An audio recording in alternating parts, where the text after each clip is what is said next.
اللہ الرحمن الرحیم۔ السلام علیکم ویورز، مسلم امہ چینل میں آپ کو خوش آمدید کہتی ہوں۔ ویورز، آج میں آپ کو حضرت خواجہ معین الدین چشتی رحمۃ اللہ علیہ کے بارے میں بتاؤں گی۔ حضرت خواجہ معین الدین چشتی رحمۃ اللہ علیہ خاندان چشتیہ کے بانی تھے۔ آپ رحمۃ اللہ علیہ کا مقام پیدائش اصفہان تھا۔ آپ رحمۃ اللہ علیہ کا سلسلہ نسب امام جعفر بن محمد باقر بن امام علی سے جا ملتا ہے۔ 12 سال کی قلیل عمر تھی جب والد صاحب کا انتقال ہوا۔ اکثر اللہ کے بزرگ صفت انسانوں کے حالت یتیمی میں بچپن گزارا۔ ترکہ میں جو باغ ملا اس کی نگہداشت کرتے تھے۔ ان کا ایک باغ انگور کا تھا۔ ایک دن ابراہیم قلندر نامی مجذوب باغ میں تشریف فرما ہوئے خواجہ معین الدین چشتی رحمۃ اللہ علیہ نے انگور کا خوشہ پیش کیا، لیکن آپ رحمۃ اللہ علیہ نے انگور نہ کھایا بلکہ کھلی کو اپنے دانتوں میں چبا کر خواجہ صاحب رحمۃ اللہ علیہ کے منہ میں دیا۔ کھلی کا کھانا تھا کہ خواجہ صاحب رحمۃ اللہ علیہ کا قلب انوار و تجلیات خداوندی سے منور ہو گیا۔ درجات و مراتب حکم الہی اور نظر اولیاء کے بغیر ناممکن ہے۔ انسان کا باطن ایک وسیع اور عریض ٹھاٹھے مارتا ہوا سمندر ہوتا ہے۔ انقلابی کیفیت میں قرآن پاک حفظ کیا اور طلب خدا میں سیاحت کا آغاز کیا۔ سمرقند سے عراق روانہ ہوئے اور بزرگوں کے حضور حاضری دے کر بزرگی حاصل کیا کرتے تھے۔ حضرت شیخ ہارونی کے ہاں بیعت کا شرف حاصل ہوا۔ آپ رحمۃ اللہ علیہ اپنے پیر و مرشد کی نگرانی میں 2.5 سال تک عبادات اور ریاضات کرتے رہے۔ یہ واقعہ سید العارفین کی تاریخ میں مؤلف کیا گیا۔ سید الاقطاب میں ہے کہ آپ رحمۃ اللہ علیہ نے اپنے پیر و مرشد کی خدمت میں 20 سال تک زندگی بسر کی۔ اسی عرصہ میں مکہ معظمہ اور مدینہ منورہ کی زیارت بھی کی۔ جب آپ رحمۃ اللہ علیہ مدینہ منورہ آئے تو آپ رحمۃ اللہ علیہ کو برصغیر پاک و ہند میں جانے کی بشارت ملی۔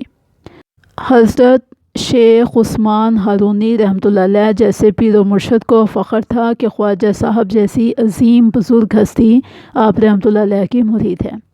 بغداد میں شیخ الشیوخ حضرت شہاب الدین سہروردی رحمۃ اللہ علیہ اور ان کے پیر شیخ ضیاء الدین کی صحبت سے مشرف ہوئے۔ سیاحت کے دوران عظیم بزرگ ہستیوں سے فیض یاب ہوئے۔ بغداد سے ہمدان اور ہمدان سے تبریز پہنچے اور شیخ جلال الدین تبریزی کے پیر طریقت حضرت ابو سعید تبریزی کی زیارت ہوئی۔ شیخ ناصر الدین بلدیہ سید بسطامی رحمۃ اللہ علیہ کی اولاد میں سے تھے۔ آپ رحمۃ اللہ علیہ استر آباد سے ہری سوار، حصار اور بلخ تشریف فرما ہوئے۔ خانقاہوں، پیروں، بزرگوں کی زیارت فرمائی۔ بلخ سے غزنی ہوتے ہوئے ہندوستان کا رخ کیا۔ ہندوستان میں خواجہ صاحب رحمۃ اللہ علیہ کی آمد کے وقت حضرت داتا شیخ علی حجویری رحمۃ اللہ علیہ انتقال فرما چکے تھے، لیکن ان کے مزار پر چلہ کشی کی۔ ملتان میں 5 سال کے قیام کے دوران انہوں نے ہندوؤں کی زبان سنسکرت سیکھی۔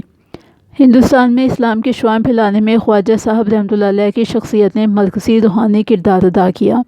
آپ رحمۃ اللہ علیہ کے فیوز و برکات سے ہندو جوگی ساحر دائرہ اسلام میں داخل ہوئے۔ آپ رحمۃ اللہ علیہ کو تنگ کرنے والا راجپوت شہاب الدین غوری کے حملے میں گرفتار ہوا اور مارا گیا۔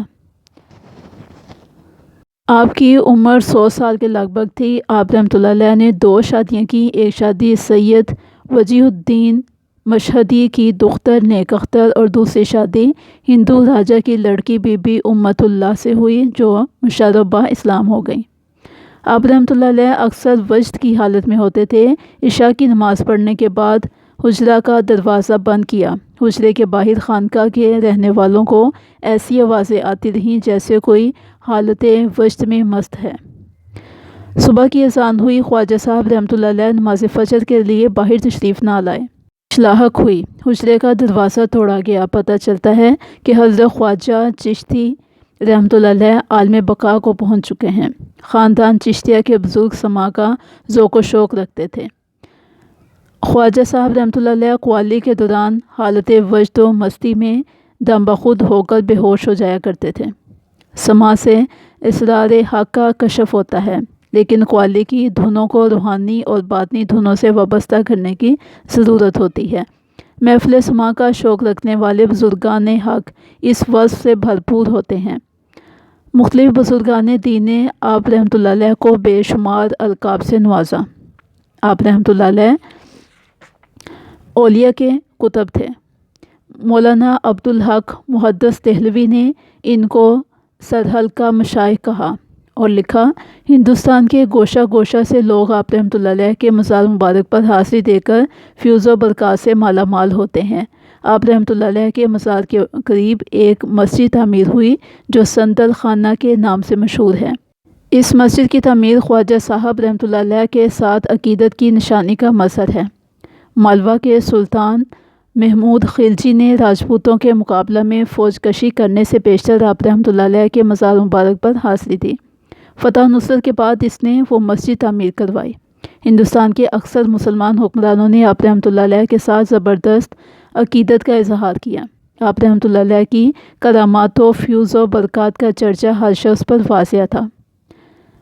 اکبر جہانگیر شاہ جہاں نے آپ رحمۃ اللہ علیہ کے آستانہ مبارک پر اجمیر شریف میں حاضری دی اور عقیدت و احترام کے پھول نچھاور کرتے رہے۔ شہزادہ سلیم اور مراد کی پیدائش پر آپ رحمۃ اللہ علیہ کے مزار پر خیرات تقسیم کی گئی اور مسجد و خانقاہ کے لیے کئی عمارتیں بنوائی گئیں۔ شاہ جہاں نے روضہ کے قریب سنگ مرمر کی مسجد بنوائی۔ شاہ جہاں کی دختر جہاں آرا بیگم کو خواجہ صاحب رحمۃ اللہ علیہ سے بے حد عقیدت تھی۔ اس نے اسی والہانہ عقیدت کی بنا پر ایک کتاب مونس الارواح کے نام سے تحریر کی۔ آپ رحمۃ اللہ علیہ نے اپنے پیر و مرشد عثمان ہارونی رحمۃ اللہ علیہ کی صحبت سے جو ملفوظات چھوڑے ان کو جمع کر کے 3 کتب تدوین ہوئیں: انیس الارواح، رسالہ رقصب نفس، دلیل العارفین۔ ان میں تصوف کے علاوہ دنیاوی، شرعی، اخلاقی مسائل پر روشنی ڈالی گئی جو کہ درج ذیل ہیں۔ آپ رحمۃ اللہ علیہ محفل سما کے ساتھ ساتھ نماز و شریعت کے پابند تھے۔ صدقے کا ثواب 1000 رکعت سے بہتر ہے۔ مومن کو گالی دینے والے کی دعا 100 دن تک مستجاب نہیں ہوتی، یعنی قبول نہیں ہوتی۔ محنت سے روزی کمانے والے اللہ تعالیٰ کے دوست ہوتے ہیں۔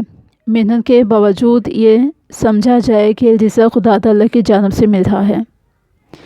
جس شخص کا عقیدہ یہ ہے کہ روزی پیشہ کی وجہ سے مل رہی ہے، وہ کفر پر ہوتا ہے۔ مصیبت میں صبر و تحمل کا دامن نہ چھوڑنے والے اور حاجت مندوں کی مدد کرنے والا خدا تعالیٰ کا دوست ہے۔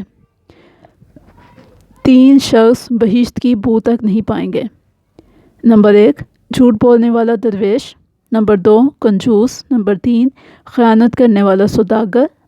آپ رحمۃ اللہ علیہ کے مرید حضرت بختیار الدین کاکی رحمۃ اللہ علیہ نے خواجہ صاحب کی 11 صحبتوں کے ملفوظات دلیل العارفین میں جمع کیے۔ یہ 56 صفحات کا ایک مختصر رسالہ ہے۔ اس میں اسرار و رموز کے صوفیانہ اور عارفانہ مسائل مدلل انداز میں پیش کیے گئے۔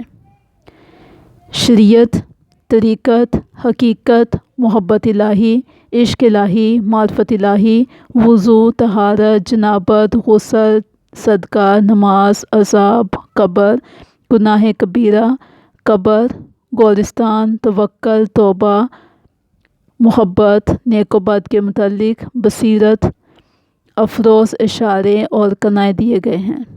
اس سے ظاہر ہوتا ہے کہ خواجہ صاحب رحمۃ اللہ علیہ کے نزدیک اہل سلوک کا معنوی اخلاق اور محاسن کا حامل ہونا ضروری ہے۔ تصوف اللہ تعالیٰ کا ایک خاص اخلاق ہے۔ اس میں کامل انسان ہونا ضروری ہے۔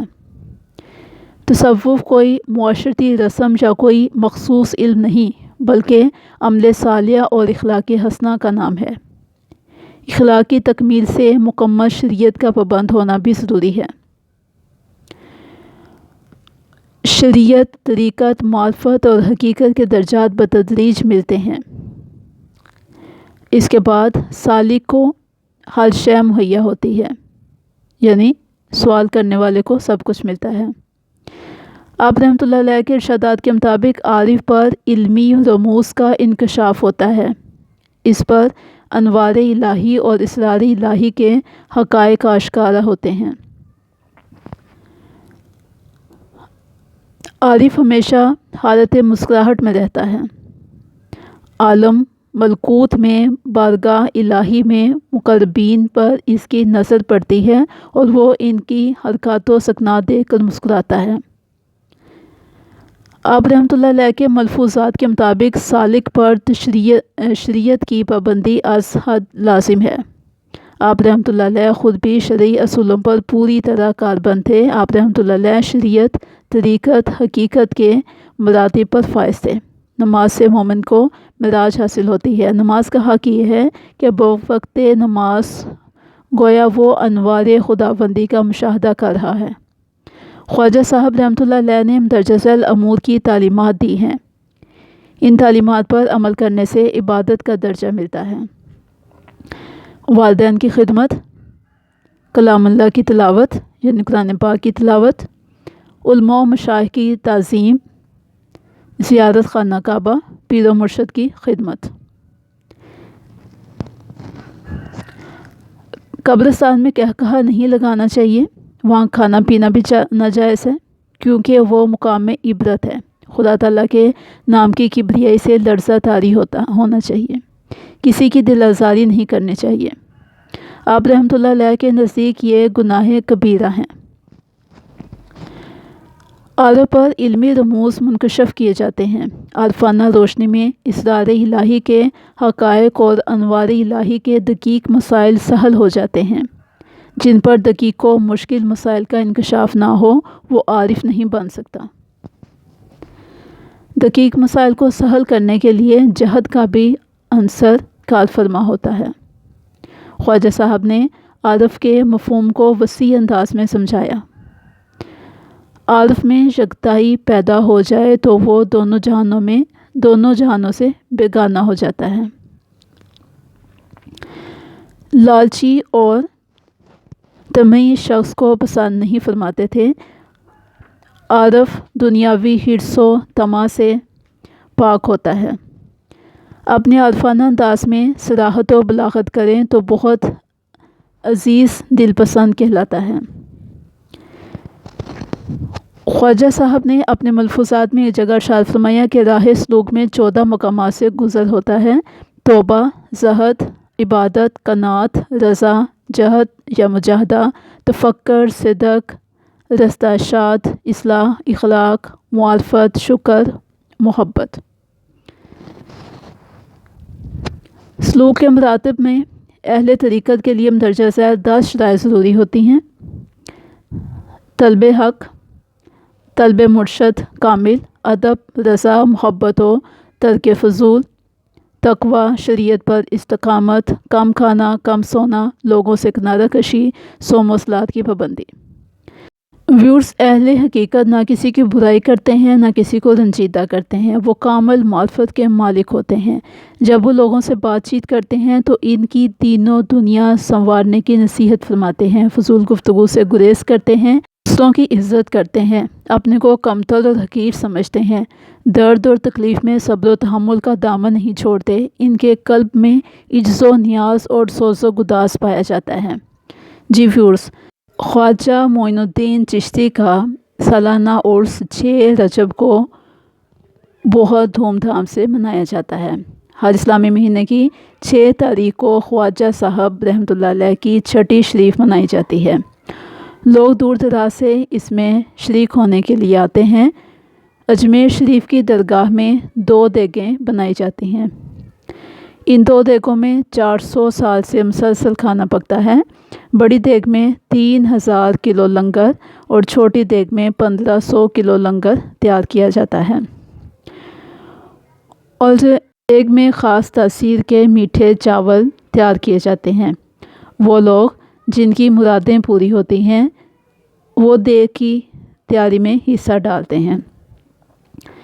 جی ویورز، حضرت خواجہ معین الدین چشتی کے بارے میں آپ کو آگاہ کیا۔ ہمارے چینل کو ضرور سبسکرائب کیجیے۔ ویڈیو پسند آئے تو لائک کرنا نہ بھولیے گا۔ آئندہ کسی نئی ویڈیو کے ساتھ آپ کے سامنے پیش ہوں گی۔ بہت شکریہ، دعا میں یاد رکھیے گا۔ اللہ حافظ۔